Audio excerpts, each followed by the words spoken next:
Topic వచ్చేసి blood relation. ఈ blood రిలేషన్లోన మనకి సింబల్స్ అనేటువంటివి మెయిన్ ఇంపార్టెంట్. ఎందుకంటే ఈ సింబల్స్ మనము కరెక్ట్గా రికగ్నైజ్ చేయకపోతే మనకు జనరేషన్ ఆర్ అది సంబంధాలు అనేటటువంటివి డిఫరెంట్ వస్తాయి. రిలేషన్ అనేటటువంటిది మిస్ మ్యాచ్ అవుతుంది. సో ఈ రిలేషన్ కరెక్ట్గా రావాలంటే ఈ సింబల్స్ బాగా రికగ్నైజ్ చేసుకోవాలి. మెయిన్గా మనకు ఈ 6 టైప్ ఆఫ్ సింబల్సే ఇంపార్టెంట్. వచ్చేసి ముందుగా ఈ స్క్వేర్ సింబల్ వచ్చేసి మేల్ జెండర్కి యూజ్ చేస్తారు. సర్కిల్ సింబల్ వచ్చేసి ఫీమేల్ జెండర్కి యూజ్ చేస్తారు. అప్ యారో వచ్చేసి అప్ జనరేషన్ అంటే మన పైన ఉండే జనరేషన్కి, like father, mother, grand father, అలా అప్వర్డ్ మనకంటే పైన ఉండే జనరేషన్కి మనము అప్ యారో మార్క్ యూజ్ చేస్తాం. తర్వాత డౌన్ యారో మార్క్ వచ్చేసి మన కింద జనరేషన్కి, మన కొడుకులు కానీ, మన కొడుకు వాళ్ళ కొడుకులు కానీ, మన వాళ్ళు, ఆ సందర్భంలో డౌన్ యారో మార్క్ అనేది యూజ్ చేస్తాం. ఈ మైనస్ సింబల్ వచ్చేసి బ్రదర్ సిస్టర్ అంటే మన సేమ్ ఈక్వల్ ఏజ్ ఉండే గ్రూప్ వాళ్ళకి ఈ మైనస్ సింబల్ అనేది యూజ్ చేస్తారు. నెక్స్ట్ ఈ సింబల్ వచ్చేసి కపుల్స్ లైక్ వైఫ్ అండ్ హస్బెండ్కి ఈ సింబల్ అనేది యూజ్ చేస్తారు. ఇప్పుడు మనం కొన్ని క్వశ్చన్స్ చూసుకున్నాము. ఇక్కడ A is father of B అంటే ఏ అనేటటువంటిది ఫాదర్ అంటే మనకి ఇక్కడ మెన్షన్ చేసుకోవచ్చు, మనకు క్లియర్గా తెలిసిపోతుంది.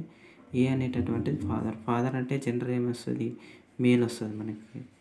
బి ఏ అనేది ఎవరికి ఫాదరు, బి. సో ఫాదర్ అంటే పైన జనరేషన్ కాబట్టి ఆరో మార్క్ అప్ సైడ్ వేసుకుంటాం. Next A is brother of B, A అనేది బ్రదర్, ఇక్కడ కూడా సేమ్ అంతే. ఏ వచ్చేసి జెండర్ తెలిసిపోయింది మనకి. ఏ ఈజ్ బ్రదర్ అంటే మేల్ జెండర్ కాబట్టి ఏ అనికి స్క్వేర్ బాక్స్ వేసుకుంటాం. ఇక్కడ పైన మనకు ఉంది కదా సింబల్స్లో, బ్రదర్ అయినా సిస్టర్ అయినా ఏదైనా కానీ మనకి ఈ సింబల్ యూజ్ చేస్తాం అనమాట. అప్పుడు ఈ సింబల్ వేసుకొని ఇక్కడ బి వేసుకుంటాం. బీకి ఏం మనం చేయలేదు, ఎందుకంటే మనకు బి ఇక్కడ సిస్టర్ తెలియదు, అంటే జెండర్ తెలియదు అనమాట. మనకు brother, sister, whatever it is, gender అనేది తెలియదు మనకు, girl boy whatever it is తెలియదు కాబట్టి మనం బి ఖాళీగా అలా ఇగ్నోర్ చేస్తాం అనమాట. నెక్స్ట్ క్వశ్చన్ వచ్చేసి ఏ ఈజ్ వైఫ్ ఆఫ్ బి. ఇక్కడ ఉంది మనకు వైఫ్ అండ్ హస్బెండ్ వచ్చినప్పుడు ఈ సింబల్ మనం యూజ్ చేయాలని. సో ఇక్కడ వైఫ్ తెలిసిపోయింది. వైఫ్ ఎవరు, ఏ ఈజ్ వైఫ్. సో ఏకి సర్కిల్ వేసుకొని బికి స్క్వేర్ బాక్స్ వేసుకుంటాం. ఇవి వైఫ్ అండ్ హస్బెండ్ వచ్చినప్పుడు ఈ సింబల్స్ కొంచెం బాగా జాగ్రత్త కేర్ఫుల్గా యూజ్ చేయాలి, లేదంటే కన్ఫ్యూజ్ అయిపోతారు. Next A is son of B. ఇక్కడ క్వశ్చన్ చూడండి, ఇక్కడ A is father of B అని, ఫాదర్ డైరెక్ట్గా తెలుసు కాబట్టి మనం ఇక్కడ వేసుకున్నాం. ఇక్కడ ఇక్కడ చెప్తున్నారు A is son of B. A son ఎవరికి, బికి.